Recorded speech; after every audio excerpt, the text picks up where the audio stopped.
नमस्कार सभी को। मैं Navneet Gautam's classes of physics में आप सभी का स्वागत करता हूं। बीएससी थर्ड सेमेस्टर इलेक्ट्रोमैग्नेटिक्स आप लोग पढ़ रहे हैं और इलेक्ट्रोमैग्नेटिक्स में आज हम पढ़ेंगे, मैंने आपको बताया था लास्ट क्लास में आपने पढ़ा था मैक्सवेल्स इक्वेशंस, और मैक्सवेल की इक्वेशंस को आपने इंटीग्रल फॉर्म से डिफरेंशियल फॉर्म में कन्वर्ट किया था।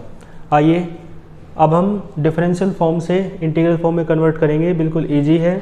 आइए देख लेते हैं। तो लिखो देखो मैक्सवेल्स इक्वेशन है ना, किस में कन्वर्ट करेंगे? इंटीग्रल फॉर्म से इंटीग्रल फॉर्म में कन्वर्ट करेंगे, है ना। तो यानी लिख देता हूँ इंटीग्रल फॉर्म, ठीक है जी, फॉर्म FORM। और इंटीग्रल फॉर्म भी किसकी है? तो ऑफ मैक्सवेल्स इक्वेशंस, ठीक है जी। और किसकी हेल्प से? तो फ्रॉम देयर माने उनकी डिफरेंशियल फॉर्म की हेल्प से।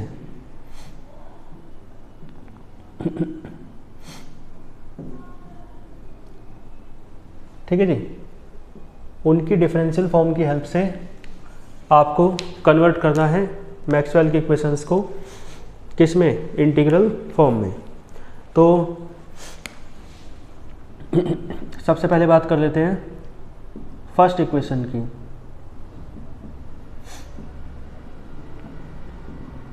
फर्स्ट इक्वेशन, पहली समीकरण, ठीक है जी। नाम पता है आपको, मुझे अब दोबारा लिखने की आवश्यकता नहीं है। गोस लॉ इन इलेक्ट्रोस्टैटिक्स, ठीक है जी। तो we know that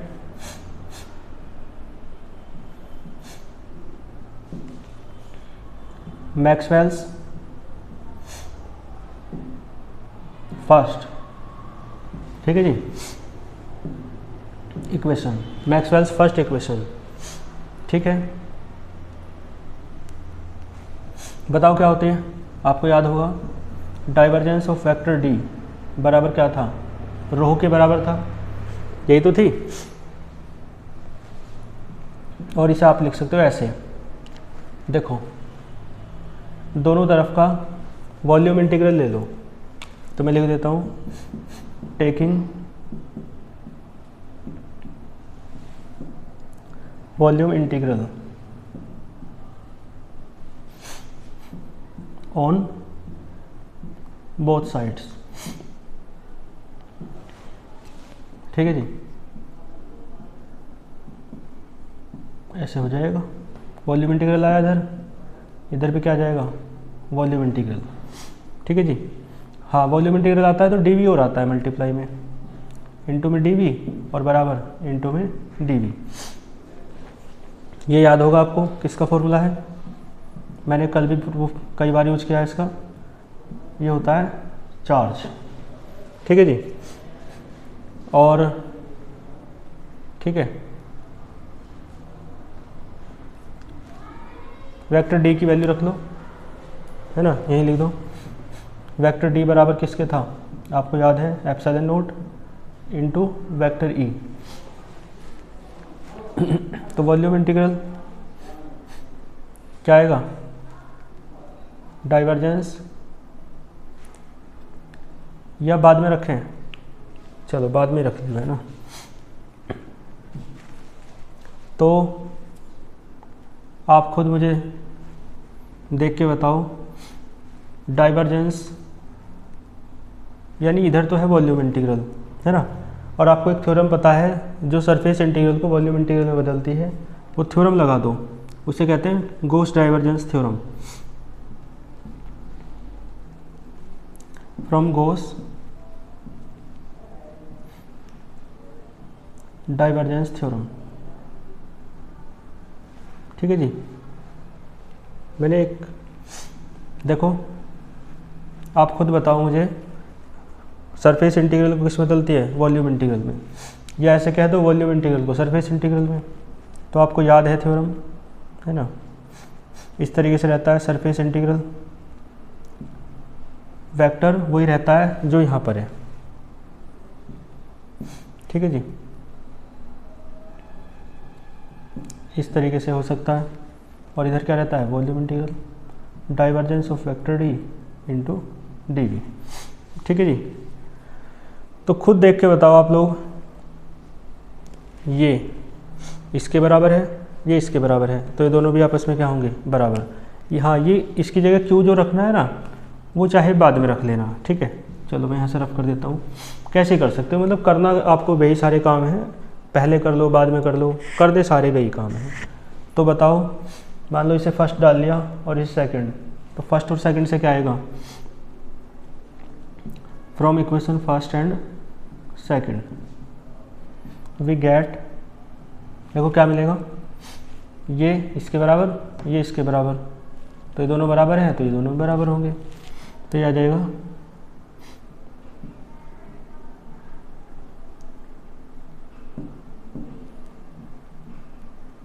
row into D we. और मैंने बताया ये किसके बराबर है, volume integral rho into D V, ये तो क्यू के बराबर है ना। ठीक है, और जो वेक्टर डी है वो है एप्सिलॉन नॉट इंटू वेक्टर ई के बराबर, यहाँ पे वैल्यू रख दो। ठीक है जी, ऐसे आ जाएगा। इसे एरिया को चाहे क्लोज इंटीग्रल में लिख दो, है ना, वेक्टर डी की वैल्यू रखो डॉट वेक्टर डी ए, और ये हो जाएगा क्यू, एप्सिलॉन नॉट को इधर ले आओ अपोन में, तो ये हो जाएगा vector E close integral vector E dot vector D A, surface integral ही तो है, और ये हो जाएगा 1 एप्सिलॉन नॉट इंटू क्यू। देखो पहचान हुई कुछ। ठीक है, डिफरेंशियल फॉर्म लेके चले और क्या ले आए, इंटीग्रल फॉर्म। ठीक है जी, तो इसे ही आप कहते हैं, ठीक है जी, तो इसे ही आप कहते हैं क्या, नीचे लिख देना, it is the integral form, है ना, of Maxwell's first equation. Maxwell की फर्स्ट इक्वेशन की इंटीग्रल फॉर्म है, यानी कि क्या है ये, गॉस थ्योरम इन इलेक्ट्रोस्टैटिक्स। कर लोगे, इसका स्क्रीनशॉट ले लो। ठीक है जी, अब चलते हैं सेकंड की तरफ।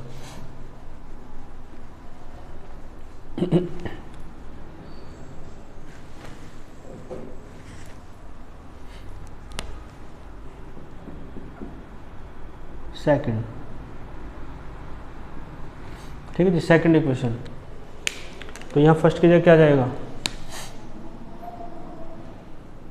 यहाँ फर्स्ट की जगह सेकंड आ जाएगा। क्लियर है। तो मैक्सवेल की सेकंड इक्वेशन आपको याद होनी चाहिए, डिफरेंशियल फॉर्म में मैंने आपको करा रखी है।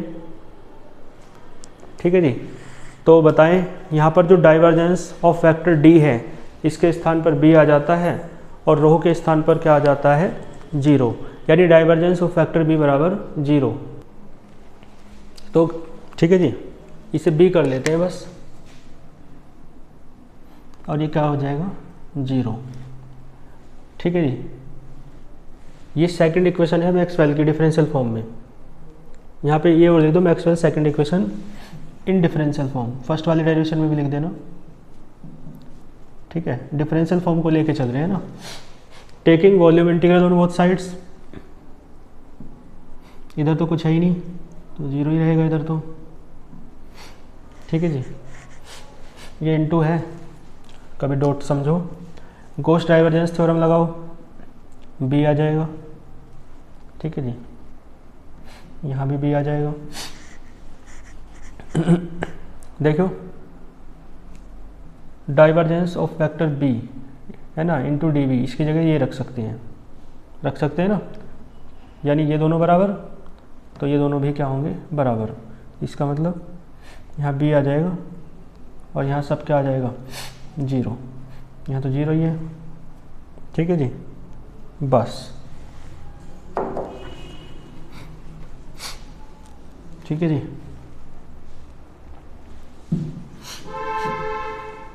देखो इसे बस आप क्लोज इंटीग्रल करके लिख लो, तो close integral vector B dot vector D A बराबर क्या हो जाएगा, 0।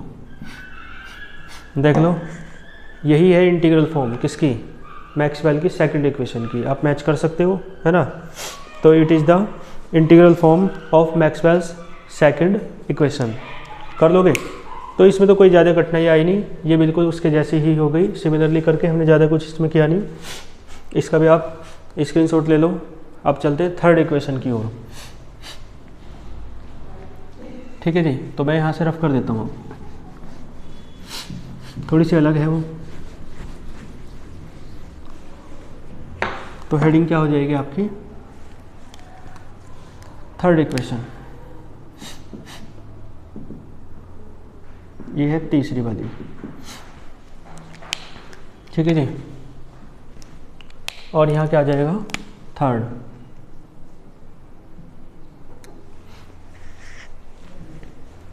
देखो क्या होती है, आपको याद होना चाहिए, कर्ल ऑफ वेक्टर ई बराबर था माइनस का del vector B upon del T. ये तो थी मैक्सवेल की थर्ड इक्वेशन इंटीग्रल, ये डिफरेंशियल फॉर्म में। यहाँ पर दोनों तरफ लेंगे सरफेस इंटीग्रल,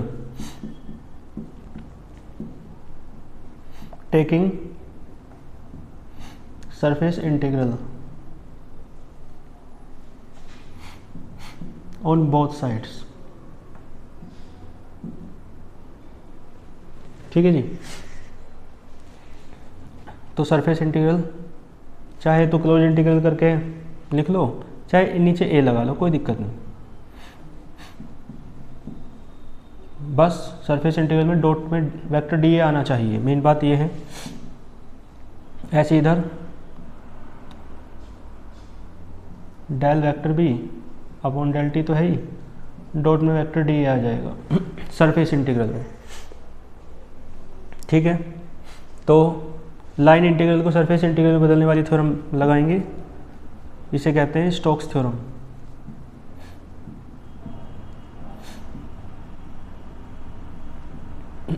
क्या आएगा? लाइन इंटीग्रल को सरफेस इंटीग्रल में बदलना है।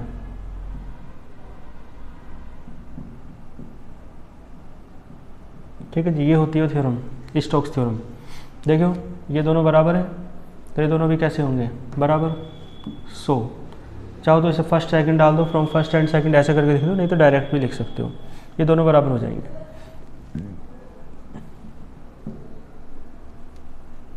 ठीक है जी, ये बराबर हो जाएगा इसके।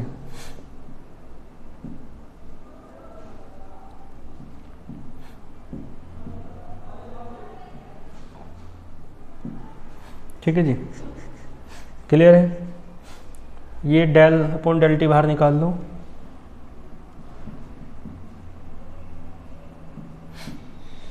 ठीक है जी, डेल आएगा बाहर,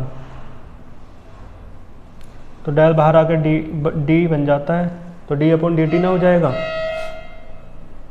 अंदर बचेगा vector B dot vector D A. ठीक है जी, और ये क्या है? ये है मैग्नेटिक फ्लक्स का फॉर्मूला, चुंबकीय फ्लक्स का। तो बचेगा माइनस का डी अपॉन डी टी, और ये क्या बन जाएगा? Phi B. ठीक है जी, साइड में बता दो, क्योंकि ये होता है vector B dot vector D A, क्या होता है ये होता है फाई बी। ठीक है जी, तो इसे आप ऐसे इस प्रकार से लिखते हैं, है ना? ई बराबर होता है माइनस का D phi B upon D T. तो इस तरीके से ये क्या आ गई? ये है आपकी integral form of third law. तो लिख दो आप इसमें, it is the integral form of Maxwell's third equation. ठीक है जी, फोर्थ पे चलते हैं। तो इसे मैं रफ कर देता हूँ, है ना?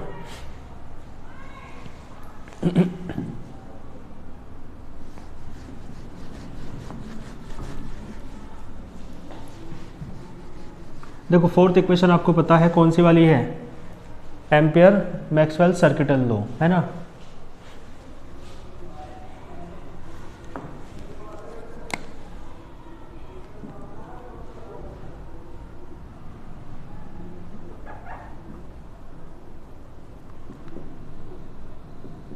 ठीक है जी, तो we know that Maxwell's fourth equation in differential form है ना, क्या होती है, कर्ल ऑफ वेक्टर एच रहता है और यहाँ क्या था, vector J plus del vector D upon del T. ठीक है जी, यही तो थी। तो यहाँ पे आपको दोनों तरफ का सरफेस इंटीग्रल लेना पड़ेगा। तो curl of vector H dot vector D बराबर क्या आएगा,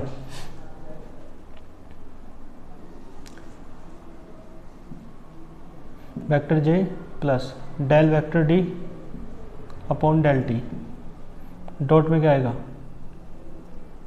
वेक्टर डी। ठीक है जी, कोई दिक्कत, दोनों तरफ का सरफेस इंटीग्रल ले दिया है। तो थ्योरम लगाइए पहले, चलो। तो थ्योरम कौन सी लगाएंगे आपको पता है, स्टोक्स थ्योरम। तो फ्रॉम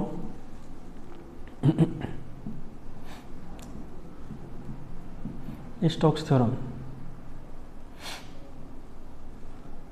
क्या होती है आपको पता है, जो वेक्टर यहाँ है एच ले रखा है तो एच आ जाएगा, लाइन इंटीग्रल को सरफेस इंटीग्रल में बदलती है।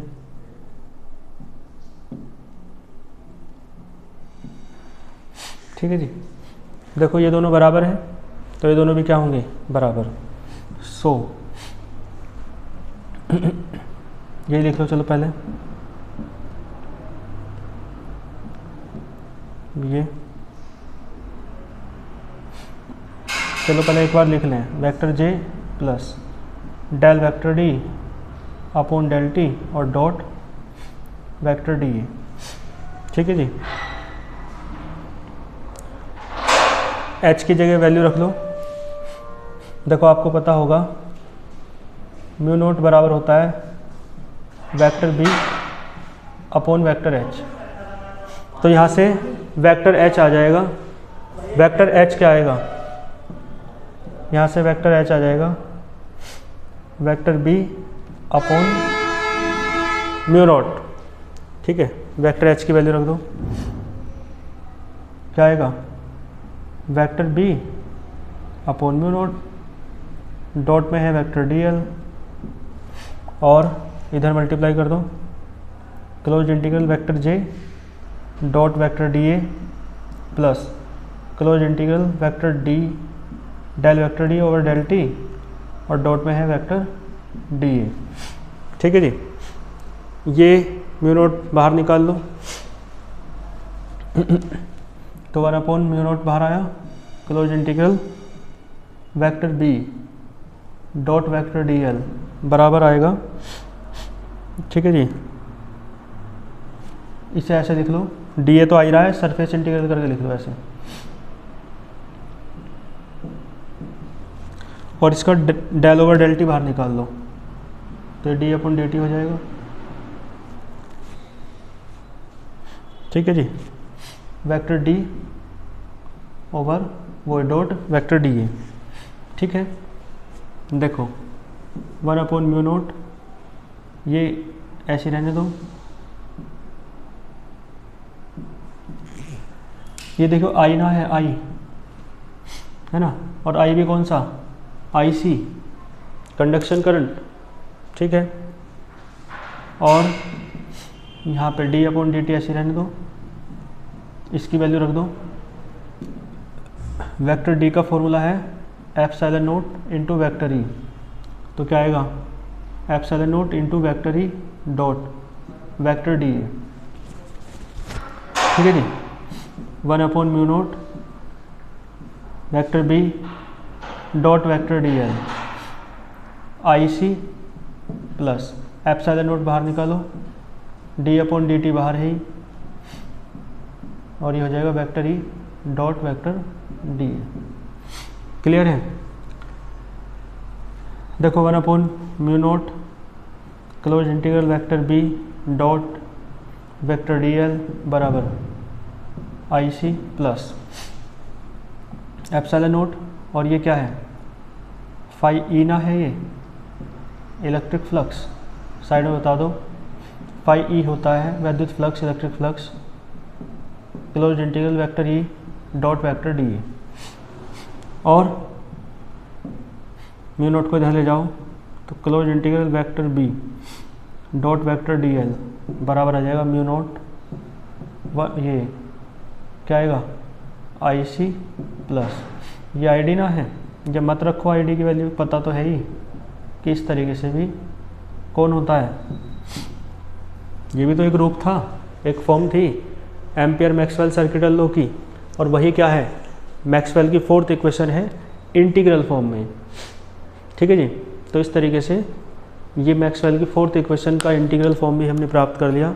इसके नीचे लिख दो it is the integral form of Maxwell's fourth equation, और स्क्रीनशॉट ले लो। आइए इसके बाद देखो एक क्वेश्चन आपको सॉल्व करना है।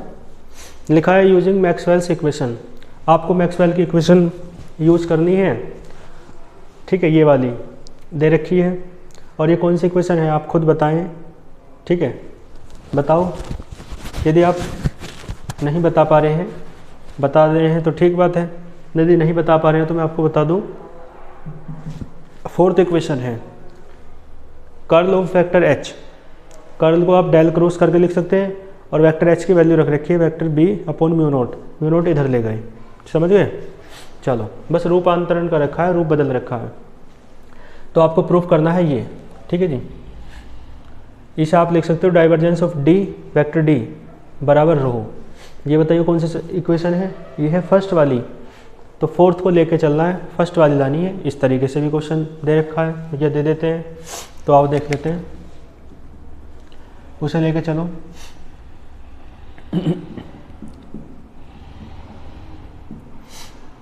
Mu not vector J plus del vector D over del T. ठीक है जी, दोनों तरफ का डाइवर्जेंस ले लो, taking divergence on both sides. ठीक है जी, तो क्या आएगा divergence of del cross vector B बराबर, देखो म्यू नॉट तो बाहर ले लो, divergence of vector J plus del vector D upon del T. ठीक है जी, इसे आप ऐसे लिख लो, डेल क्रॉस बी होता है कर्ल ऑफ वेक्टर बी, ये क्या हो जाएगा divergence of vector J plus, ठीक है जी, और ये divergence of del vector D upon del T. Clear है, डाइवर्जेंस के अंदर मल्टीप्लाई कर ली। देखो divergence of curl of vector B बराबर 0 होता है। ठीक है, मैंने बता रखा है कांस्टेंट वेक्टर का कर्ल 0, तो जब कर्ल बी 0 होगा तो डाइवर्जेंस भी उसका 0 हो जाएगा, तो ये सारा ही 0 हो जाएगा।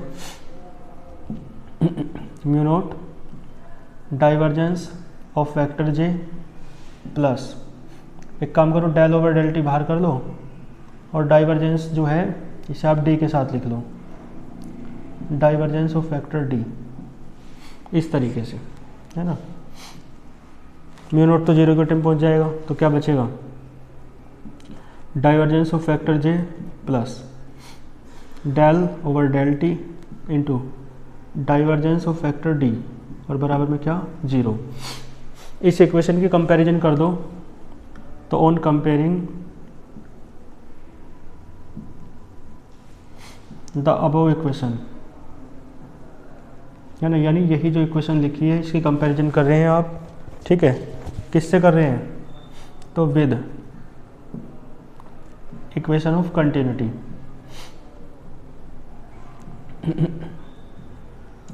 इक्वेशन ऑफ कंटिन्यूटी आप जानते हो क्या होती है, divergence of vector J plus del rho upon del T बराबर 0। ठीक है, यही तो थी।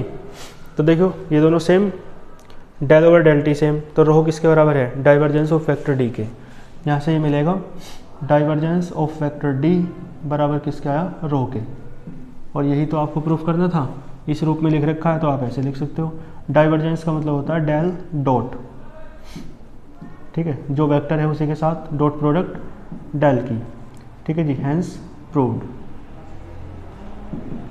ठीक है, ये लेके चले थे और ये लेके आए, कोई दिक्कत, कर लेंगे आप इसे, ठीक है जी। और कभी अपोजिट आ जाए तो ऐसे लेके चलना, ठीक है जी, और फिर अपोजिट कर देना, कोई दिक्कत इसमें आपको नहीं होगी। तो इसका भी आप स्क्रीनशॉट लीजिए। चलते हैं फिर आगे। देखो इसके बाद एक क्वेश्चन आपके सामने लिखा है, if the magnetic flux of any coil, किसी कुंडली का विद्युत वाहक वो चुंबकीय फ्लक्स चेंज होता है φ1 से φ2 तक, ठीक है, तो आपको चार्ज निकालना है जो उस कोयल में फ्लो होगा, वो इतना होना चाहिए। टू प्रूव दैट, प्रूफ करके इतना लाना है। एन क्या है, number of turns in the coil है, कुंडली में फेरों की संख्या, और आर क्या है, रेजिस्टेंस ऑफ द कोयल यानी कुंडली का प्रतिरोध, ठीक है जी। चलो देखो, अकॉर्डिंग टू फैराडेज लॉ,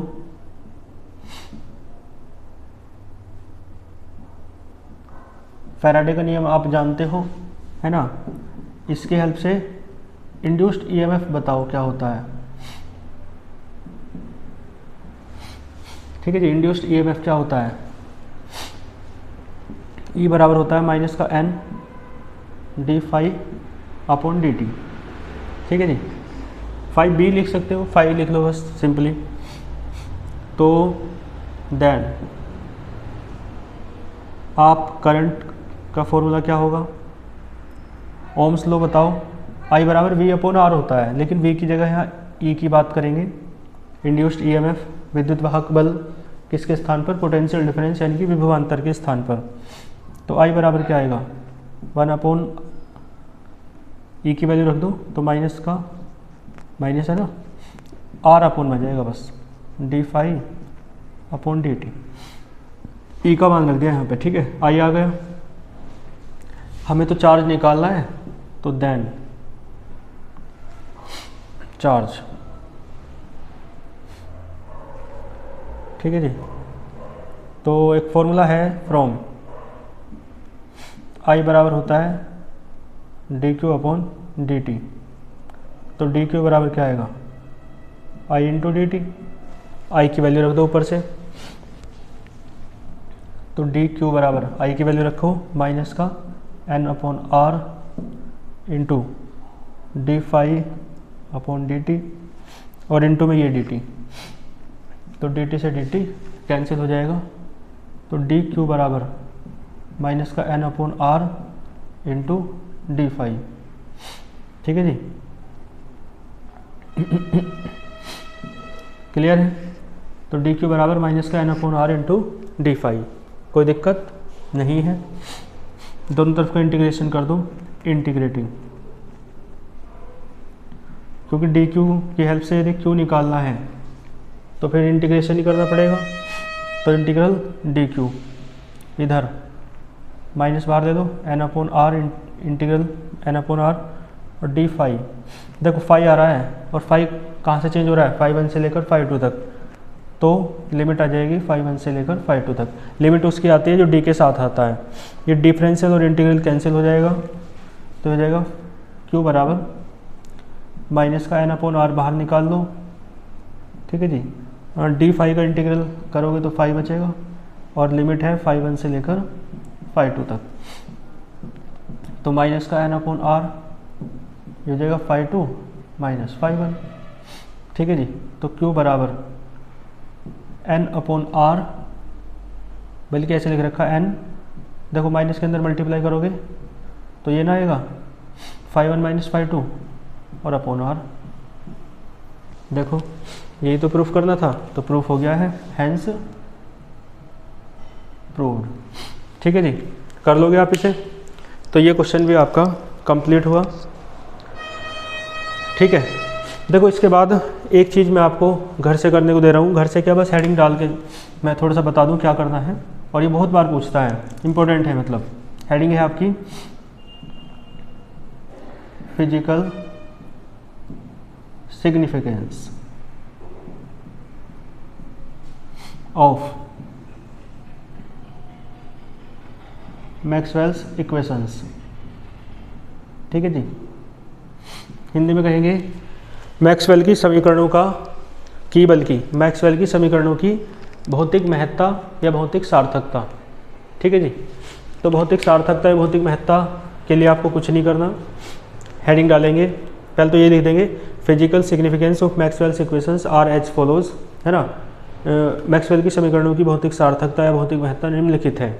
और आप क्या करेंगे, पहली हेडिंग डालेंगे फर्स्ट इक्वेशन, उसके आगे लिखेंगे गोस लॉ इन इलेक्ट्रोस्टैटिक्स, और जो इक्वेशन है ना इंटीग्रल फॉर्म वाली, उसका स्टेटमेंट दे देंगे। ठीक है, क्लियर है, तो मैंने करा रखा है, तो स्टेटमेंट दे देंगे, दैट इज करके इक्वेशन लिख देंगे इंटीग्रल फॉर्म वाली। फिर सेकंड हेडिंग डालेंगे, है ना, सेकंड लॉ यानी कि Gauss law in magnetism, integral वो स्टेटमेंट दे देंगे, दैट इज करके इंटीग्रल फॉर्म वाली इक्वेशन लिख देंगे। इसी प्रकार थर्ड वाले के लिए और इसी प्रकार फोर्थ वाले के लिए आप कर लेंगे। ठीक है, तो यही सब क्या है, फिजिकल सिग्निफिकेंस। फिजिकल सिग्निफिकेंस भौतिक महत्ता क्या है कि ये इलेक्ट्रिक फ्लक्स को समझाती है गॉस थ्योरम की हेल्प से, मैक्सवेल की फर्स्ट इक्वेशन, तो ये महत्ता ही तो है। और ये दूसरी वाली मैग्नेटिक फ्लक्स को समझाती है गॉस लॉ इन मैग्नेटिज्म की हेल्प से। और तीसरी वाली फैराडेज लॉ है, जो इंड्यूस्ड ईएमएफ कितना है किसी कॉइल में वो समझाती है। और fourth equation ampere Maxwell circuital law है, जो है ना करंट के बारे में बताती है कि करंट डिस्प्लेसमेंट करंट है, कंडक्शन करंट है, और लाइन इंटीग्रल जो मैग्नेटिक फील्ड का है वो दोनों करंट्स के सम के इतने म्यू टाइम्स होता है। इस तरीके से तो काफ़ी इन्फॉर्मेशन दे रही है मैक्सवेल की इक्वेशंस। तो इसका मतलब क्या हुआ, इनकी महत्ता है ये, इनकी सिग्निफिकेंस है ये, तो यही सब चीज़ आपको कर लेनी है। ठीक है, बाकी नहीं तो ये चीज़ मैंने करा भी रखी है, तो सेम एज लिख देना। मैंने जब इक्वेशंस कराई तो है ना हेडिंग भी डलवाई और स्टेटमेंट भी लिखवाए और इंटीग्रल फॉर्म भी वहाँ पे लिखवाई। ठीक है, तो देख लेना, आप करना चाहो दोबारा कर लेना, बाकी नहीं तो समझ जाना कि किस तरीके से करना है यदि एग्जाम में आता है तो। ठीक है, तो आज के लेक्चर में इतना ही रखते हैं। एक लेक्चर इसका थ्योरी में और बचा है ना, आप लोग कमेंट में पूछते रहते हैं कितना रह रहा है, और एक न्यूमेरिकल का, तो इस यूनिट के 2 लेक्चर शेष हैं। ठीक है जी, और फिर ये यूनिट आपकी कंप्लीट हो जाएगी। मिलते हैं नेक्स्ट लेक्चर में, अच्छे से पढ़ते रहिए। All the very best.